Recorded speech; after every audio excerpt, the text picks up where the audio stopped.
Good evening. Welcome into the Illini Inquirer podcast. It's Jeremy Werner. And before we get into the 97-68 win for Illinois over Michigan, Brad Underwood in a much better mood. Juwan Howard actually saying it. We'll dive into all that as Terrence Shannon has a huge night, 31 points. But the biggest news of the night is Derek Piper is back at the State Farm Center. Welcome back, Derek. We didn't rush you back here. You didn't. But you wanted to get here. But congratulations to you and Haley on the birth of your daughter, Nellie.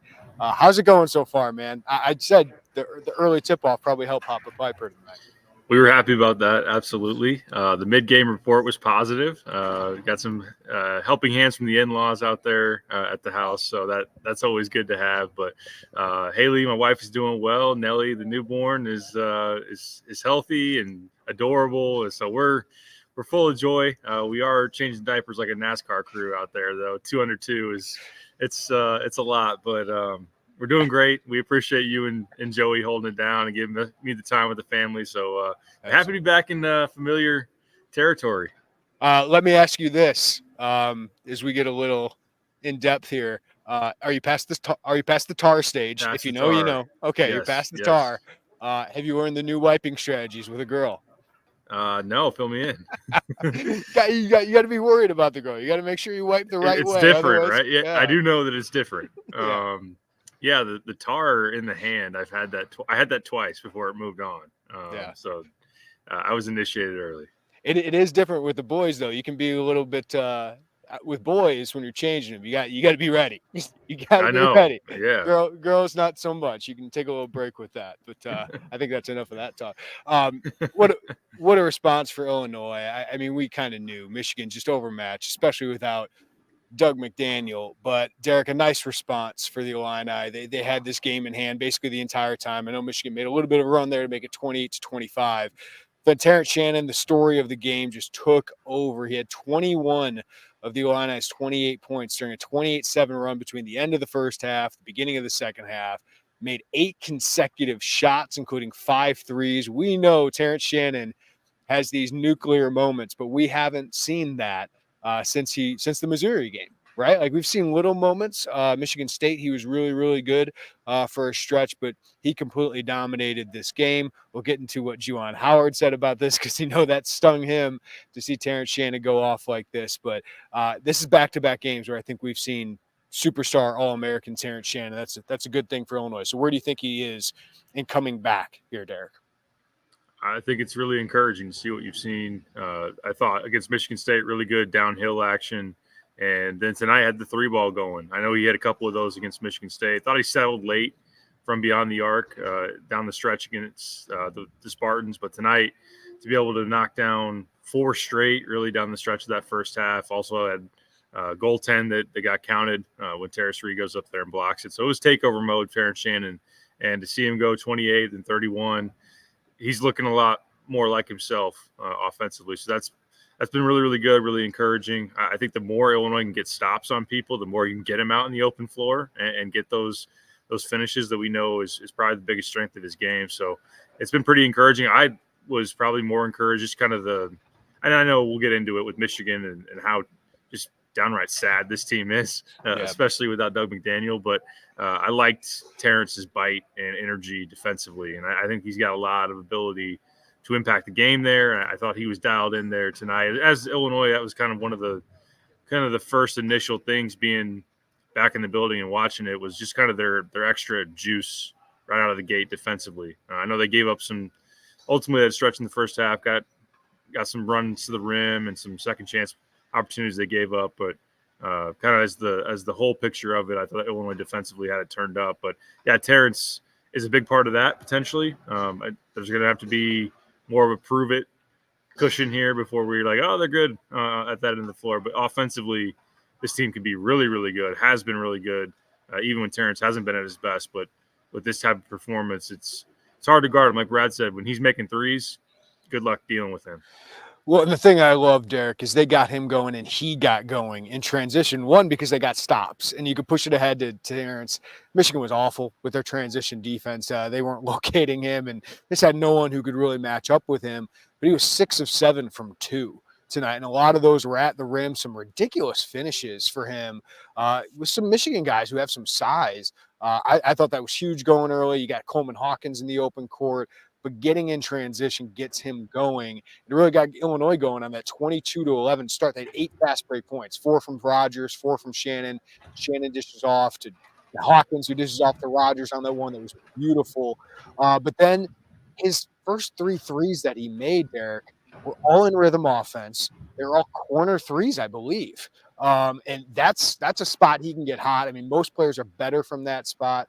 I told you, besides Coleman Hawkins, who's the best at the top of the key, but that got him going. And then he made that, logo 3, and then he made kind of one of his step backs that he was just feeling it at that point. So when you can get him those in rhythm offense threes that Coleman Hawkins, who was phenomenal, getting to him tonight. But Illinois had 11, I think, assists on their first 18 field goals tonight. That was just really good offense against a bad defense. But I just thought this was the recipe for getting Shannon going. Get stops, get him in transition, get him a couple corner threes that are open, make a couple, and then he can have a nuclear night like this. And to go far in the tournament, you're going to need Terrence Shannon to have one of these nuclear nights. 100%. I mean, he's one of those stars that could carry you some rounds in the tournament. We see it every year. Guys that are just the difference makers, and he's got that ability to be. We've got this guy, and you guys don't, and that could be the story of a certain game to push you on to the next round. So having him going, you still got about a month until Selection Sunday pops up, and we'll see what that momentum looks like for him. Can he get back to who he was pre-suspension and whatnot? That's been a big storyline. Of course, it does go hand in hand. It's got to be both ends. It's got to be defense, which I think has been lacking for him recently until tonight, which we'll see if he can build on that. You're going to have a tougher task when you go to College Park and play Jameer Young and Maryland, even though they're a terrible three-point shooting team and they've had their issues scoring the ball. But as for tonight, yeah, I think that we think of the high degree of difficulty type of finishes, the explosive finishes, which he certainly had, the three ball going tonight. And then I know early second half when he had already exploded and was going on his run, and you had the stat of 8 straight shots that he made. He had he got a switch on Terrace Reed and kind of just hit a step in, pull up mid-range shot. And I just saw Juwan. He's just like smirking. And he just goes, wow. He's like staring off and just smiling. Like it was kind of the defeated, we can't do anything about it, but also a little bit of appreciating his guy who he wishes was his guy, if not for Michigan academics. Yeah, we'll get into that here in a little bit. But defensively, I was encouraged, as you said, Derek, by the intensity, the effort. I had a stat ready to go. I did tweet it out during the game, so maybe I jinxed it. But Michigan didn't have a 3 through the first 38 minutes of this game. That would have been the second time in 5 games that Illinois did not allow a 3. Now, Michigan, unlike Indiana, is a good three-point shooting team. They shoot about 37% from 3. Illinois ran them off the line all night, only allowed 10 attempts, and they made their 9th tonight. They started the game 0 for 8 from 3. They did get a lot of dunks in that first half, got some dunks in the second half when the game was already out of line. But I thought Illinois forced them into tough looks, but it is Michigan without Doug McDaniel. This team has been atrocious on the road without Doug McDaniel. They're now 0-5, averaging about 63 points a game, shooting about 40% from the field. So if anything, Derek, what do you take away defensively? Did they do anything different? Can we be encouraged from this game? What can we be encouraged about defensively? Time will tell in terms of how much you're going to buy into a team that I wrote about it. Its profile recently since January 1st has looked a little too much like Iowa probably for Illini fans' likings. If you look into the metrics, super elite offensively, pretty easy to score on defensively, gearing towards that 100 marker nationally over that pretty much month and a half sample size. But I did think, and as I mentioned, I thought they just had a little more juice, especially defending the ball. Like they were up in Michigan's ball handlers and the way that they fought through screens a little bit better. I know that Brad and I think also maybe Coleman mentioned the way that Terrence was getting over screens. I thought they did a better job of that. They had, again, a little bit of a lapse there middle of the second half when Namari was able to beat Justin Harmon off the dribble, and Kamwa rip drives Quincy Guerrier and dunks it. So there was a little bit of a lapse there. So I just think in general, the emphasis, it seemed like there was a real response, a buy-in of collectively, like Brad talked about, hey, the fact that we lost, it kind of was a wake-up call for the team. And I got on them about, we got to focus entirely on defense and practice. Seems like there's been an acceptance and a buy-in there. They were a little more active with their hands also, had some deflections. And we know this team isn't really hunting turnovers or hasn't a whole lot up to this point, but maybe they can try to do that a little bit more especially if the matchup dictates that. You're talking about a team that didn't have their point guard tonight, so maybe that was just a opportunistic spot. But yeah, I mean that's kind of where you're hesitant because this is who Michigan is. Like they have scored in the 60s. They scored 60-some at Nebraska. You can go back through their recent track record, especially on the road without McDaniel, and they're getting their average margin of defeat the last three was by 24 points. So you're pretty much in line with what they've been. Not to take too much away from Illinois. It's just, unfortunately, with this kind of game, you're only going to learn so much. And they've been a bad basketball team. Even with them and without them, they're horrendous. I need to go back and listen to Coleman, but I thought the most interesting thing he said was, or one of the most interesting, I love hearing from Coleman talk ball, but I asked him what the most encouraging thing about defensively was, and he said they got after it a little bit more. They were more aggressive. You and I have talked during the game, like Coleman in drop coverage, is it using him well enough? Because he's not a big, burly, strong guy that's, one-on-one in rim protection isn't the best. I think he's a great help defender at the rim. But, man, getting him out there and getting in front of guards, I think that's where he's at his best, being a little bit more aggressive than being so far back and kind of just playing air traffic controller. So I'd like to see them be a little bit more aggressive when you got a guy like Coleman Hawkins. I just think it gets him more involved, gets him more aggressive, Derek. And I don't think he had any steals, but he was poking some things out today. They were poking the ball away, and he had 2 blocks early on. So I like when they get a little bit more aggressive with Coleman Hawkins in that ball screen defense. 100%. Yeah, I think that's something that they need to continue to lean into because it's taken away the advantage of his mobility if he's planted so far back and not able to, because I think he's very capable of showing on a ball handler, obviously trapping if they wanted to. They haven't really shown that. They have switched some things where you've seen Coleman on Tyson Walker, Boo Buie, Jameer Young. Yeah. But I would even like at times to fully blitz that, where you got the guy who's on the point guard plus Coleman to come up, force the ball out of their hands, and then recover. Even if you're not doing that, even if you're just kind of showing for a second or taking away some of that space that we've seen some of these guards operate in when they go and get those floaters or those mid-range pull-ups, because he can, from free throw line extended, then recover to the roll guy if needed so, because he moves his feet really well. He's got length. He's got anticipation. I feel like you're talking about taking away some of those advantages if he's planted so far back. So I think that's been an area where they've been susceptible and not really kind of gettable, not really putting Coleman maybe in the best situation. And I don't know how much of that is Coleman just sinking back too far or if that's just the game plan. But I think that, yeah, he's got that ability. And then to block Terrence Reed a couple times tonight, I think he was a little bit more tough and able to contain him because Terrence Reed had a tough night.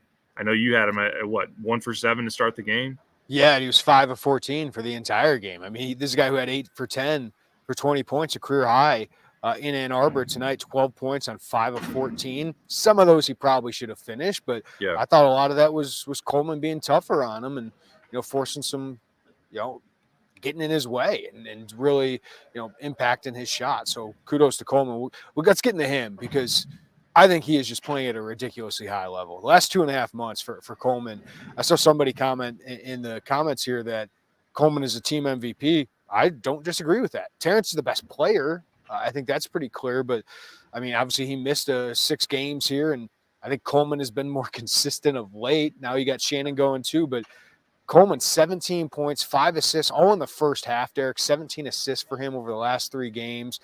You can see the skill. He's got 3 of 6 from 3 tonight, and we know what he can bring defensively.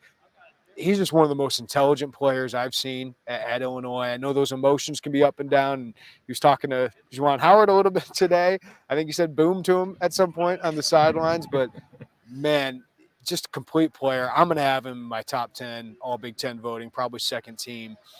Terrence Shannon, Marcus Damask will probably be in that as well. But this guy looks like an NBA player. And it's a kudos to him, how good he's gotten, his development, and this coaching staff to develop a guy who is outside the top 150 into one of the best players in the Big Ten. So kudos to both those, because we're seeing Coleman Hawkins. He's one of the best players in the Big Ten. Just check the stats, 40% from three in Big Ten play, 39% on the season from beyond the arc. That's huge improvement. Talking about a guy that was in that 28, 29% from beyond the arc last year, kind of as a career percentage. So he's added that. He's so confident with it. I mean, the way that he's putting those up, and he's got a nice quick release. He's smooth. He's taking a lot more in rhythm shots. The way he's been passing it recently out of the high post, where especially when Michigan was playing that zone, it seems like Coleman's a perfect zone beater in the middle with the way that you can cut off of him, that you can allow him to see the floor, make decisions.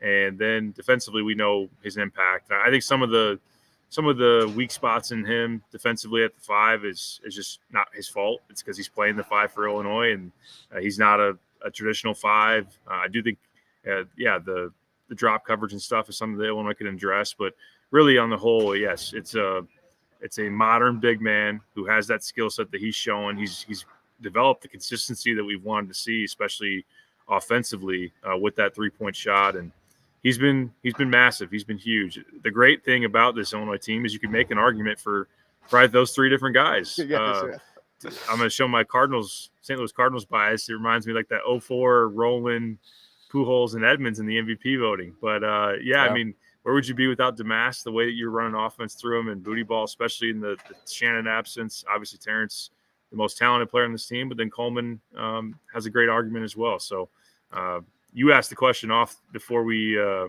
going to hop on here. Is he a definite NBA draft pick? He definitely looks like one.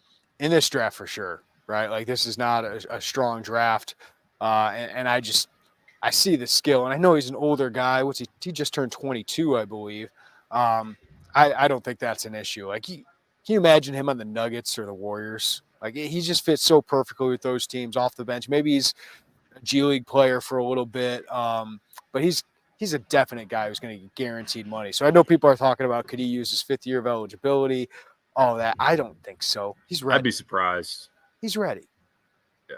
And he's earned that shot. So, hey, shout out to the 300 plus that are on here, almost 400 people. Hit that like button while you're with us, the notifications bell, subscribe to us. We really appreciate that. We'll get to your questions. If you got any super chats, we appreciate when you guys send those. We'll get some of your questions here coming up, and we will dive into what Juwan Howard had to say to us after the game. It was really interesting. But first, let's hear from one of our great sponsors. This episode of the Illini Inquirer podcast is brought to you by BetterHelp. A common misconception about relationships is they have to be easy to be right, but sometimes the best ones happen when both people put in the work to make them great. Therapy can be a place to work through those challenges you face in all your relationships, whether with your significant other, friends, work, or anyone.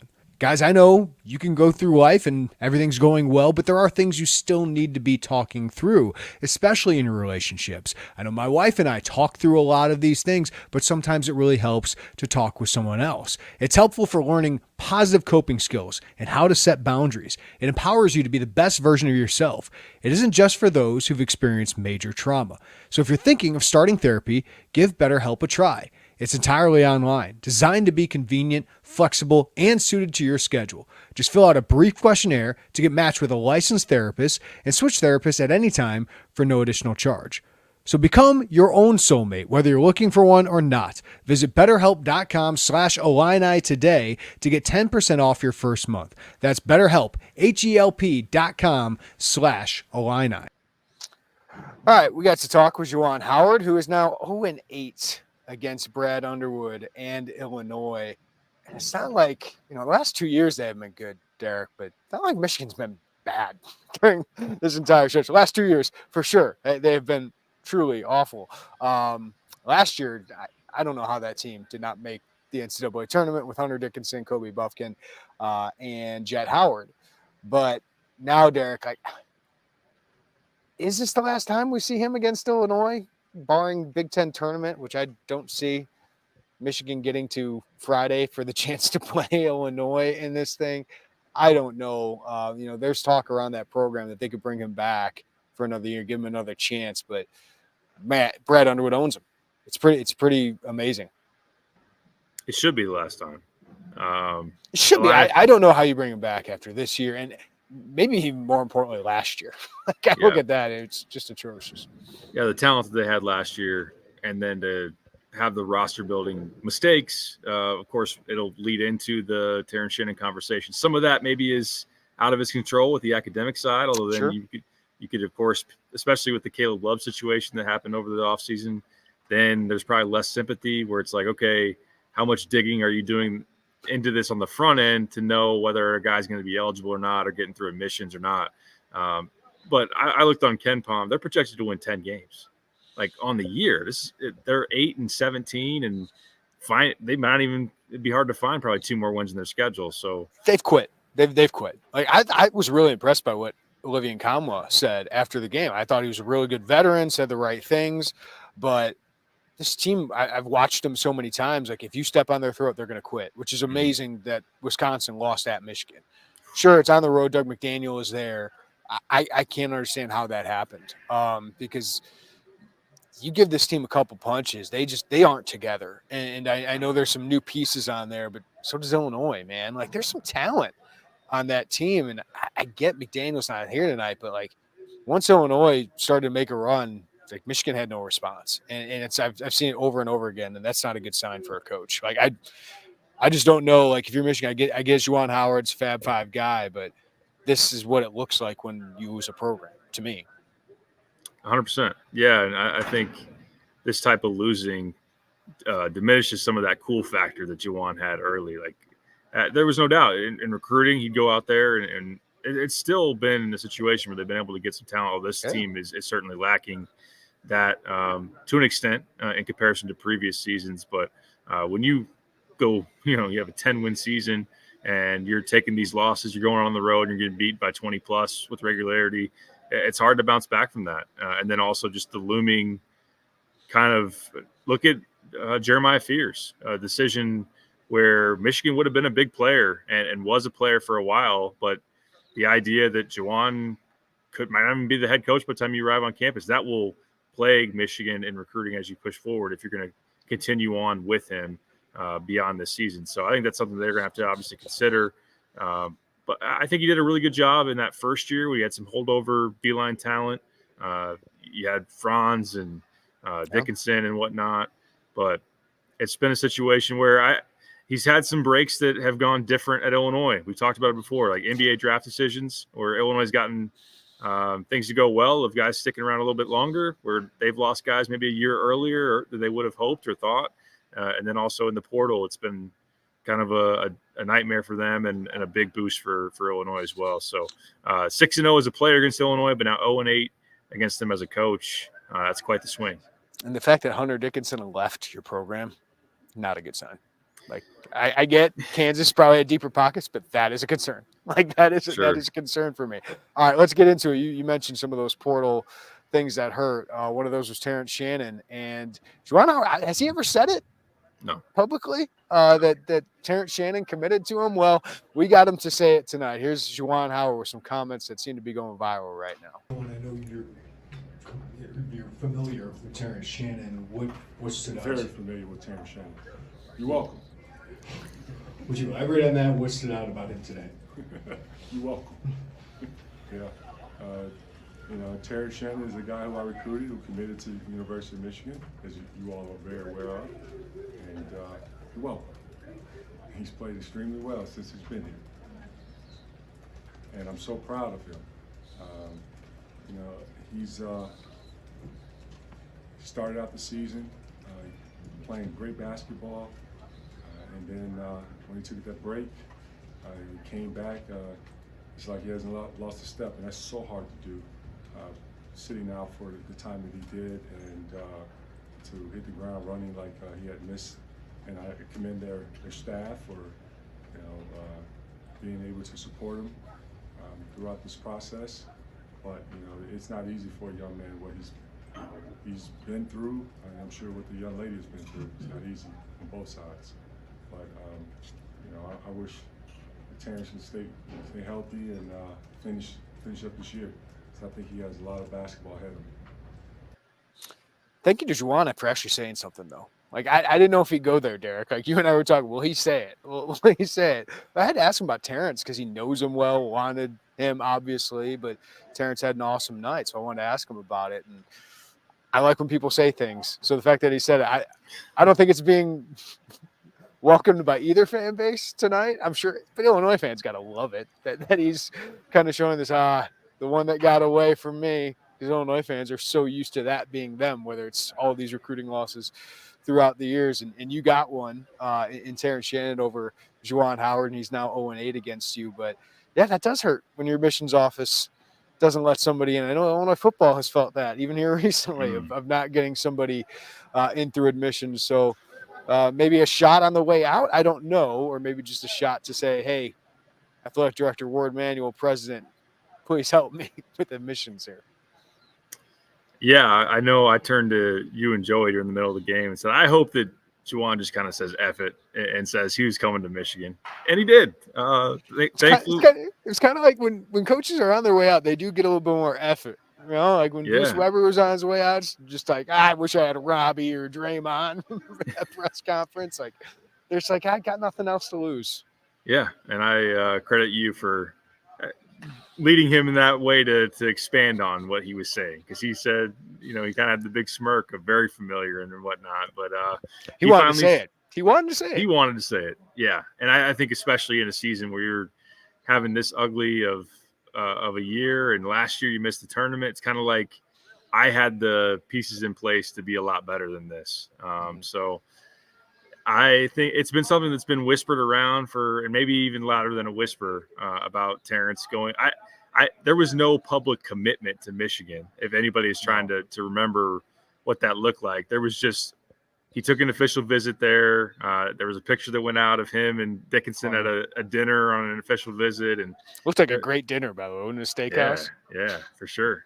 And there's pretty loud speculation that he was going to end up in Michigan. Ultimately, he doesn't, and Illinois swoops in late where it seems there's an opening and they're able to get him. So because he had not yet graduated, he had to take a little bit of extra classes at Texas Tech to then graduate and then transfer. That was the holdup with Michigan, and Illinois was able to make that thing happen. So, I mean, you're talking about a all Big Ten first teamer, a guy that when he's at his best is this year on count them on your hand, guys that you take over him. Maybe might only take one finger and say Zach Edey.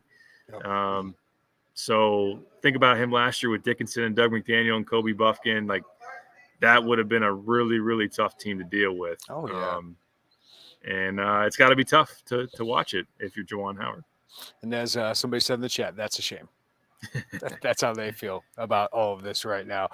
All right, Derek, let's talk a little bit about Maryland. I was asking you, now that you're going to be back, 3 keys in a pick, like, I'm glad I don't have to make that pick, because Illinois is just, obviously Maryland has their number. And Jameer Young, man, like Terrence did tonight, he can do that to Illinois as he did a couple of weeks ago. And Julian Reese is a really good player. No depth, no shooting. They are good defensively. Maryland is top in the Big Ten in defensive efficiency, but that's always an interesting road environment, because I think you've been there when it's been hopping. I've been there when there's nobody there. And right now, I think they've lost 5 of 7. This team ain't going to the tournament. I thought Maryland was going to be a top 3 team in the Big Ten. Boy, was I wrong. But it's probably one of the most disappointing teams in the Big Ten outside of maybe Michigan here and Ohio State. So what do you expect? What's the key for Illinois to finally get a win over Maryland here after losing, I think, 3 straight to them? Yeah, I was right there with you, expecting Maryland to be a team that sneaky Big Ten title contender. Not that they would win it, but be up there towards the top of the league. They lost Akeem Hart, but seemed replaceable. And the fact that they brought back Jameer and Dante and Julian, but I didn't foresee that they would be this horrendous as a shooting team. So they've had their offensive issues. And I think it's something that Illinois has to do in terms of a game plan pivot. They didn't get the ball out of Julian Reese's hands enough in the last game when he was matched up one-on-one against Coleman. Jameer Young in that ball screen coverage. I really would hope that Coleman's coming up there and able to take away some of that mid-range, that floater game. That Illinois can do a better job of getting through screens. So this is something that it's an adjustment type of game for Brad Underwood and for the staff and for this team to recognize what didn't work here, and then know that Maryland's a team that's been giving Underwood problems through the years too. Yeah. I know some of the parts have changed and whatnot. I wonder about Maryland's headspace because they took a ugly loss to Rutgers on their home floor, even though Rutgers is playing better, and then they lost in double overtime over the weekend at Ohio State. That was the battle of the Walking Dead in the Big Ten between those two, and they lost it. So they host Iowa. I think it's tomorrow night, and if they lose it, watch out for another team that may have quit if Illinois faces them. But then again, maybe Illinois seemingly, whatever happens, gets Maryland's best shot. So I do think matchup-wise, they could give you some issues. I do think Illinois should know what to expect as far as, again, Reese, Jameer Young, offensively not really worried a ton because Terrence is back in the mode that he's in, even though Maryland is, I think, even top 10 in the country maybe and defensive efficiency, definitely top 25. So, fifth in the country right now. It is a reminder. Terrence Shannon was not available, right? And you're not getting, a couple weeks ago, Terrence. Like I feel good about where he's at right now, and I'm starting to see that defensive bite, and I'm starting to see the player we saw in the non-conference right before we really got suspended. So I feel more confident going into this one than I would think otherwise because of what he's doing, how well Coleman's playing. Marcus is going to give you production. You just got to defend, man. And I'm looking forward to seeing how they try to defend Reese and Young. Let everybody else beat you. Get the ball out of their hands. I will let Jordan Geronimo and all the Deshaun Harris-Smith, I will let those guys beat me making three-pointers. I'm getting the ball out of the other guy's hands. Yeah, those guys haven't done that nearly enough to make it feel like that's a possibility for Maryland to do that and win. I mean, they're very much in similar range of three-point shooting as Illinois last year, like 29% on the season, in the 330s in the country as far as three-point shooting goes. So you have to make sure that your ball screen coverage is really, really good and just disciplined and tough of fighting through those screens.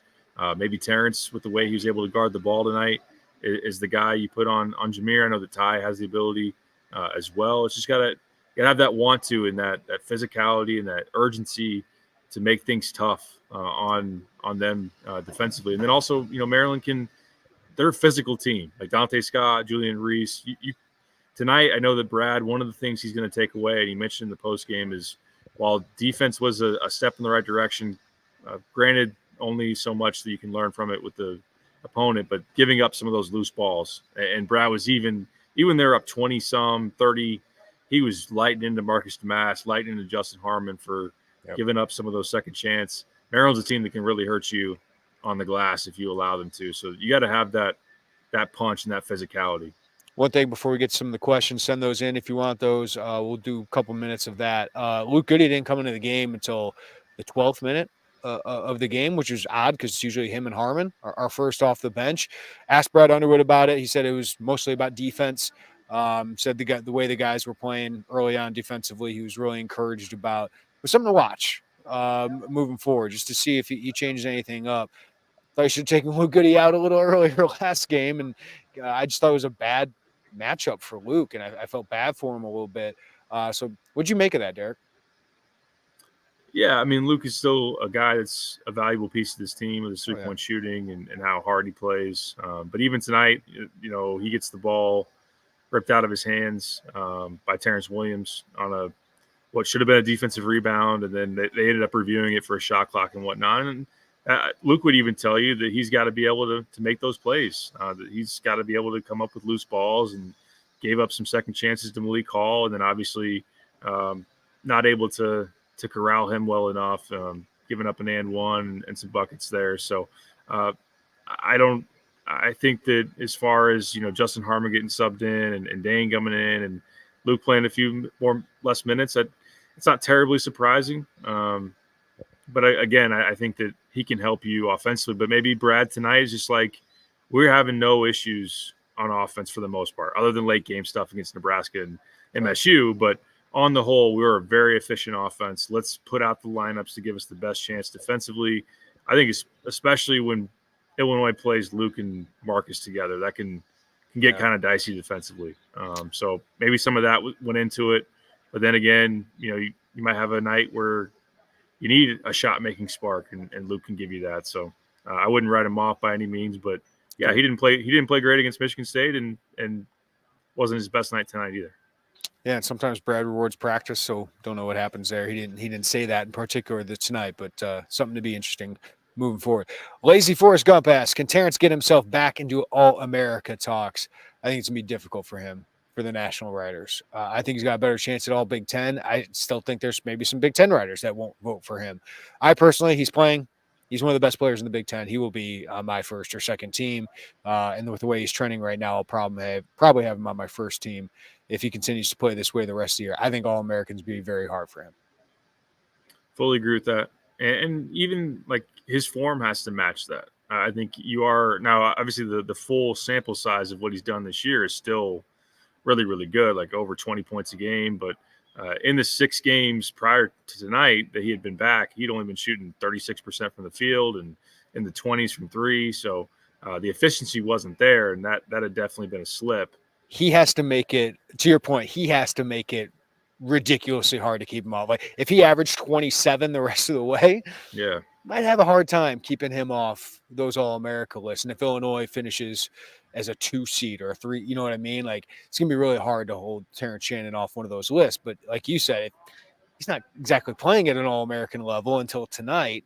Mm-hmm. Then it's a lot easier to hold him off there when there's so many good players across the country.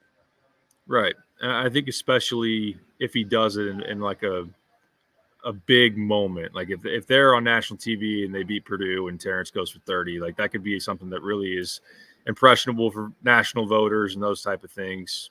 A big outplaying AJ Storr at Wisconsin to a lesser extent, but let's say what if they reel off both those wins and Terrence is the main reason why? It'd be hard to keep him out of there. But as of right now, I agree with you. I think All-American is going to be hard to get, and just in general, some people admittedly aren't going to want to vote for him. Yeah. So I'm thinking about it. Like the Big Ten, the 2 most likely All-Americans are Zach Edey, of course, National Player of the Year, Boo Buie, I would think. Yes. Right now, because I think Jameer Young is one of the top players in the Big Ten, but his team probably isn't good enough. I thought you were going to say Tominaga. Maybe. Illini Bubba, Michigan didn't have their point guard. That's what an offense looks like without a point guard. Our offense, however, rocks. Yeah, our offseason conversations kind of look dumb now with this offense. Like, hey, kudos to that. Like, but they weren't running this offense completely at the beginning. And the offense didn't look quite like this.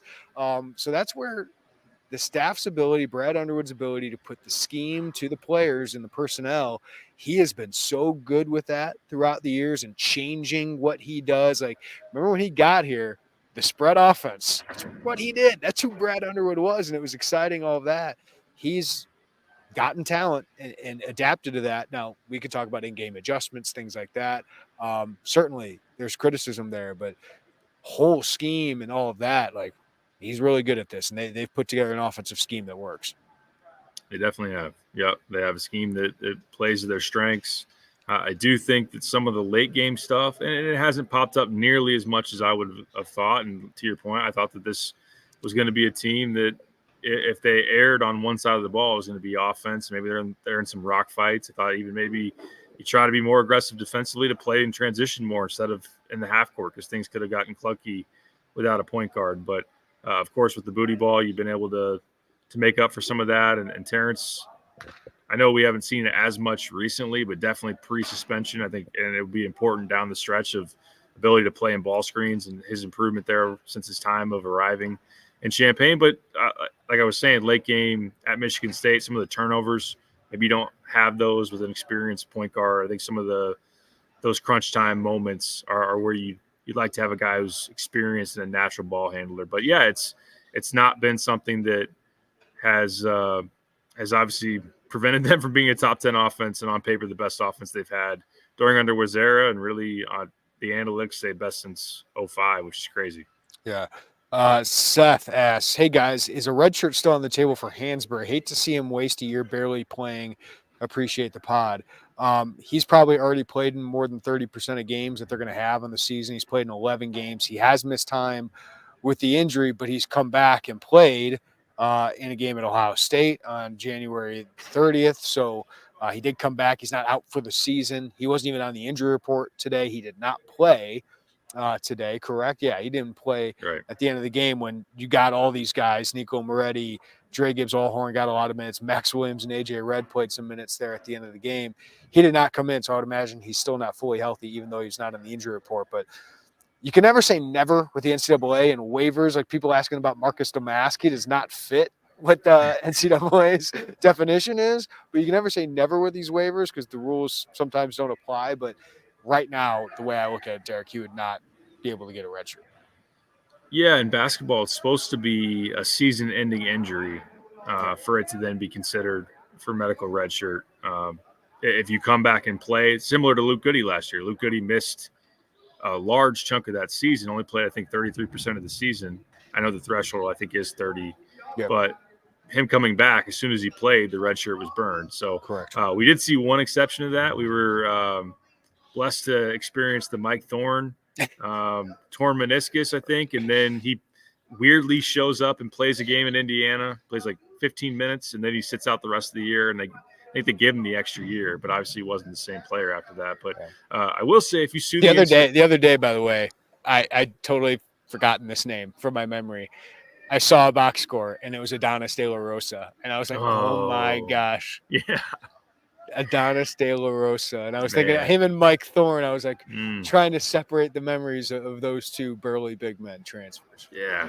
Not the best big man that Orlando Antigua recruited. I would say that. Yeah. I didn't mean to sidetrack you. Go ahead. You're good. No, I was going to say, if you sue the NCAA, you can do anything, it seems like. That's what I'm saying. Like people asking me about week 0 rules. And I'm like, well, this is the rule, but who knows what the rules are actually applied anymore in the NCAA because they're so scared of getting sued and going to court. Yeah, that's how Jeremiah Williams is playing. That's how some of these 2-time transfers are playing. Yeah, on the note of Domask, like it was during the COVID year, right? Was it during the COVID year he got hurt? Played 10 of 26 games in their COVID year, which I went back and saw the Missouri Valley. They played like back-to-backs with the same teams, like basically on the same weekend. That's right. But it was a season-ending injury, but he played in more than 30% of games. That was a COVID shortened year. He already got a COVID red shirt anyway. So it doesn't seem like it. Of course, like you said, Derek, probably doesn't hurt to try if you want to do it or he would have interest in doing it. I don't think Marcus is an NBA draft prospect or anything like that. So probably an overseas guy. So, hey, probably worth a waiver shot if you want to try it. Maybe. Yeah. But yeah, not a natural fit for what you'd expect to be another year, although you can never getting him back would be good though. That would be nice because otherwise, I mean, you're turning this roster over big time. And maybe it would say Brad in the portal will go, point guard. Now we got Domask. It's booty ball time. Yeah. Ryan, is Shannon not going to do interviews for this year? Obvious player of the game. And no, Terrence Shannon, we do not expect to get. It will be interesting. It's supposed to be open locker rooms again this year, the Big Ten tournament. Certainly will be at the NCAA tournament. So we will find out then if Terrence Shannon will say anything at this point. But they could easily just escort him out of the room or something like that, right? Correct, I would imagine. I would imagine the NCAA would make an exception for him because he could just not say anything, right? And I'm sure his lawyers are telling him not to say anything because if he's made available, we have to ask him about what is happening, what happened, all those things. Yes, we will eventually ask about basketball, but if he's made available, he knows he's going to get asked about it. He probably won't say anything, and that's just obviously his right. But yeah, I do not expect us to hear from Terrence Shannon again, which, I mean, obviously I would love to hear his side of the story. If he'd like to tell his side of the story, maybe he's just waiting for his court case to do that, but he's probably not going to say anything before his court case because he could jeopardize his criminal case if he doesn't say the right thing. So I understand it, but obviously I would like to talk to him because he's a huge part of the team and it's a huge story still ongoing. Yeah. Echo all those things. I mean, obviously there's a lot of just the basketball stuff that we wish we could could touch on, just like trying to get back into rhythm, what's changed for him, all that stuff. I think he's been a good interview, through his very insightful and whatnot, but for obvious reasons that they are hesitant to roll him out there. Don't expect him to be made available, as you said, but that's just kind of the reality of the situation. Great question to wrap this up. Seneca asked, did the Illini lock up the tourney tonight? They're 18-6, 9-4 Big Ten. We shouldn't overlook this stuff, Derek. And I did think about this because, 20 wins used to be the magic number. You're definitely going to get the NCAA tournament. That is not the case for certain teams, but I would think 10 Big Ten wins would be it. So they're at 9-4. With their non-conference resume, I think they would sneak into the tournament with just 10 wins. Now, if you fade down the stretch and lose 7 of your last 8 or what would it be, 6 of your last 7, I wouldn't feel very confident going into the tournament. But you get 2 more wins, I think that's certainly locking up the NCAA tournament at this point, which Brad Underwood gets there again. I mean, remember all the years, Derek, this was not a certainty. And right now, this team is going to make the NCAA tournament. I think their downside, given the schedule they have remaining, they can't gain much. They didn't gain much, maybe a little bit because they had a blowout tonight with their net rankings. It's a quad 3 win, though, right? So, there's not much to gain with the games they are favored in. Wisconsin, Iowa on the road to an extent, maybe Maryland on the road if they can win a couple more games. But it really comes down to Wisconsin and Purdue. Are you going to be resume builders? If you want to get to a 3 seed, or if you win out, maybe you can get a 2 seed. But this team pretty much looks locked into, at worst, a 5 seed because they're going to win at least 3 more games here. Blowouts help your metrics. So I was just looking on KenPom. North Carolina, they did the favor for Illinois. They lost at Syracuse. So you hopped over North Carolina. You went in tonight 11th in KenPom. You're now 9th. So you jumped Carolina. They are metrics darling because they lose close, right? They don't have a double-digit loss yet this year. And they play some really good teams, Tennessee, Marquette. So they have strength of schedule. And then they have so many blowouts. So the metrics just adore Illinois, even if they don't have marquee wins quite yet. Yep. The computers love them. And then Marquette tonight, they beat Butler by 6. But that pales in comparison to Illinois beating Michigan the way that they did. So tonight, or going into tonight, Marquette was just ahead of Illinois. But Marquette, even though they win in KenPom, Illinois jumps over them. So I know that, in terms of seeding, it's not all based on one thing. It's not all based on KenPom. Even it's not all based on the net. It's just humans making these decisions and evaluating the resumes. Illinois is still kind of weak as far as the real, hang your hat on type of wins, which we've talked about. And you're not going to get one of those over the next handful of games because you don't have those opportunities. But it is really avoiding the disaster of losing a quad 3 game or even just a quad 2, whether that be at Maryland or at Penn State. Just try to avoid taking losses that could hurt you and get in position to be the best chance you can get going into Wisconsin and Purdue. You know what that all tells me, Derek? I'm really confident in this team in the first round of the NCAA tournament. After that, I have no idea. Yeah. Right? I know 12 seeds can be dangerous. I feel pretty good with this Illinois team if they're a 5 seed or against a 13 seed. I feel better about this team because they beat the teams they should. But it's in the games where, they might not be favored or it's an even matchup in a neutral site or away from home. The team's still got to prove some things. No doubt. Yeah. The thing about tonight is you're playing a team that wouldn't even make the CBI. One of the Crush members started chanting CBI. I'm like, nope, no, not a chance. Yeah, usually the knock has been like, oh, let's get under their skin and chant NIT. Like, that would be a huge compliment. Michigan's going to rally, win their next 6 games, and go to the NIT. No. You can chant that at Iowa, maybe. Yeah, true. Right? True. But, I think that on the road at Maryland, it will be a test. It will definitely be a test. Penn State's feisty.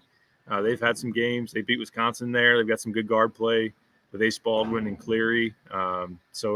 Kanye Cleary. So I don't think that these next 2 are foregone conclusions, but unfortunately, I think it's kind of that dynamic of you're not going to help yourself a ton, but it is a situation where you probably should win, but not necessarily a given. Derek Piper, it's good to have you back, man. Good to see you back in the State Farm Center. Yeah, fun. Feels good. Go home and have a diaper to change or something. See if we can Get you home. Yeah, get you home before 11, and you can change a diaper and get that next feeding at some point in. Yeah.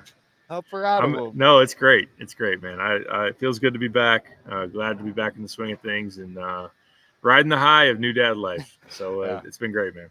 Yeah, and daughters are the best, man. Enjoy it. All right, thank you to everybody for listening to the Illini Inquirer podcast. If you're on with the live YouTube, almost 500 people. We appreciate your support, and you can support us more by hitting that like button, hit the notifications bell, subscribe to us. We really appreciate that. Follow us wherever you get your podcasts. Rate us, review us. We really appreciate that as well. We'll have plenty from State Farm Center after Illinois defeats Michigan 97-68. I'll be heading out to D.C. to cover Maryland.